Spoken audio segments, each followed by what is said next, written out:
Hello and welcome to livealittlehigher.com. This week we start with the parasha of Vayechi. He lived, and it's talking about the last 17 years that Jacob lived in Egypt, in the land of Geshem.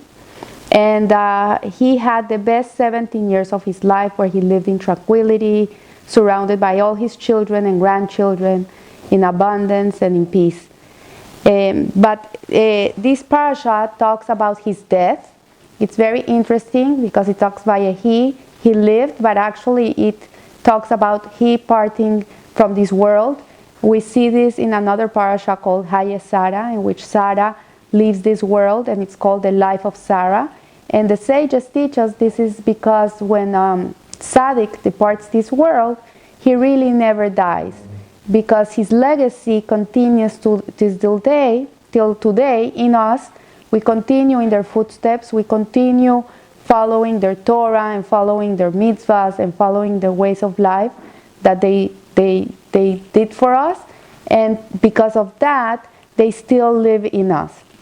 But something very interesting happens before he leaves this world, and it says, and Jacob called to his sons and said, "Gather yourselves together, and I will relate to you what will happen to you in later days."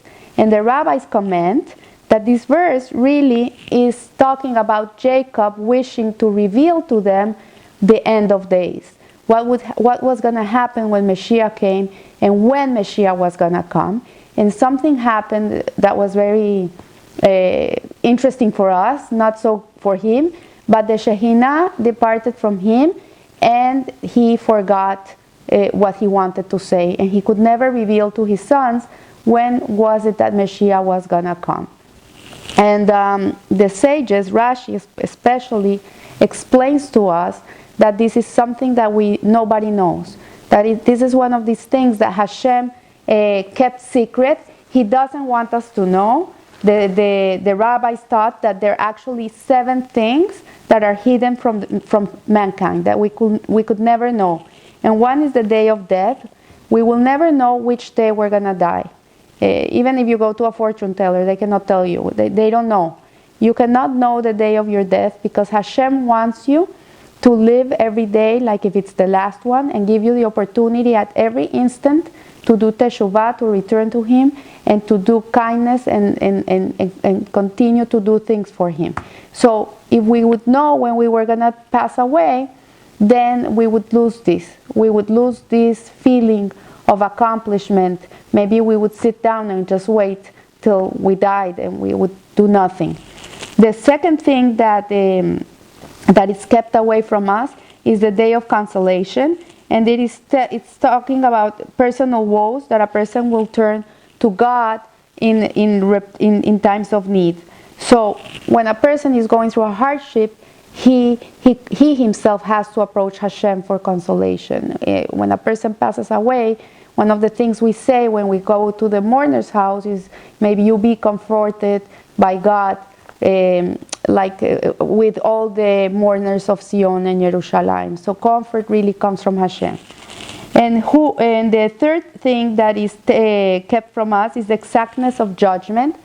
We don't know how God judges every person, because only Hashem knows what each person has inside of them. And we cannot be judges in this world. We cannot talk about people like if we knew exactly why they're doing what they're doing, because we really don't. We have no idea what's really going inside of each person's hearts and minds and ways. So that's for Hashem. And fourth, what another person is thinking. We cannot know the thoughts of other people.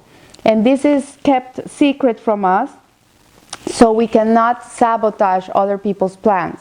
If a person has ideas of a business or something, imagine if you knew exactly what they were thinking, people would be sabotaging their plans all the time. And the fifth thing is how a person will earn a living. This is also something that is kept from us, that nobody can know. And you see young kids, they go to college, they learn for 8-10 years a special career, they do a master's degree, they specialize, a PhD, and at the end they end up being yoga instructors or something else that has nothing to do with what they learned. So this is something that is also a secret of God that we have no idea. And the last two are in reference to Mashiach. The 6 is when the kingdom of David will return, and the 7 is when the evil rule will end. So these two things are secret. We have no idea when Mashiach will come. It's a date that is kept secret in heaven. It's not for us to know. Hashem, what we know is that Hashem created the world to be able to exist 6,000 years from creation. According to Jewish religion, we're in the year 5,777, so we're really close. But the exact day, we have no idea.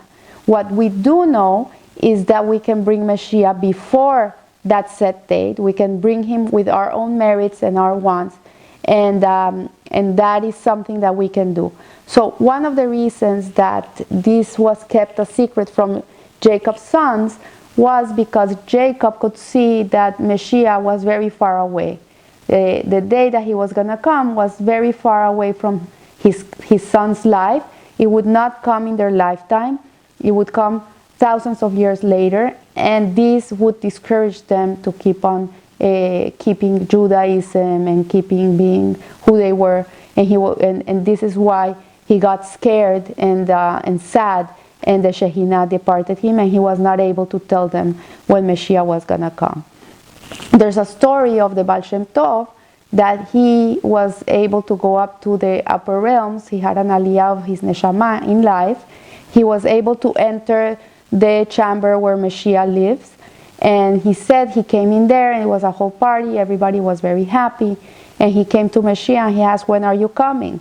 And Mashiach says, I'll come the day that your teachings will be disseminated through the world, and they will be like water on the surface of the world. And the Baal Shem Tov got very scared because he never thought that his teachings would be all over the world.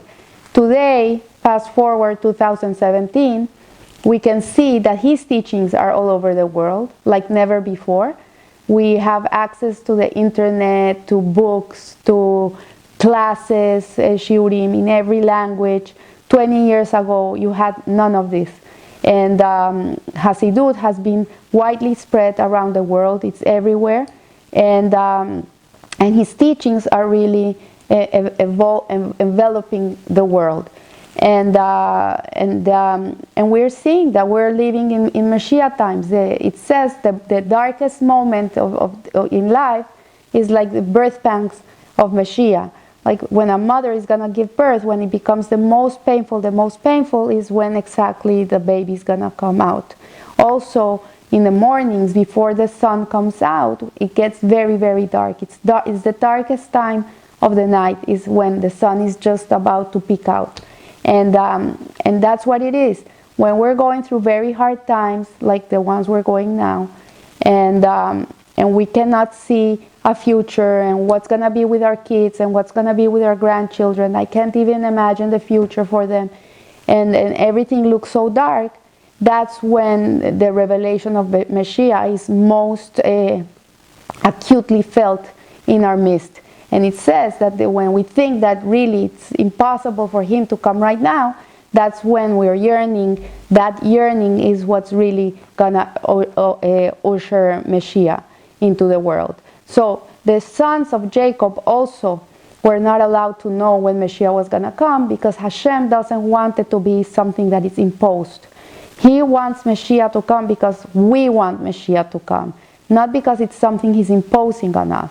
The other exiles that we saw, like the Egyptian exile, the Jewish people were taken out of Egypt. They didn't even choose that. It was something that came from God. And we've seen through history that this is not something that becomes eternal. Something to be eternal has to really come from within ourselves. When we really look at the world and we say, you know what, this is enough. We can't have this anymore. We cannot have more sick kids.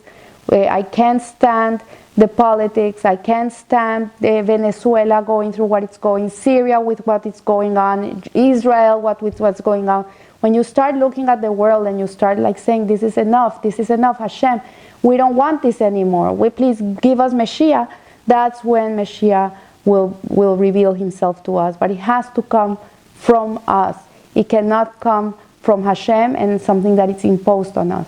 So they say every little mitzvah we do is bringing Mashiach closer. And every little thing we do, every little change for the better that we do in ourselves, really, it's part of the process that is bringing Mashiach. Because Mashiach really, it's an era. It's something that is going to be very different from what we have right now. We're going to be able to see God and feel God and see godliness in everything in our lives and understand life. And to be able to come to that dimension, we have to really change our whole perception of the world, the way we think, the way we speak, the way we act, the way we behave with others. And it's a process, and we're in it. It's coming.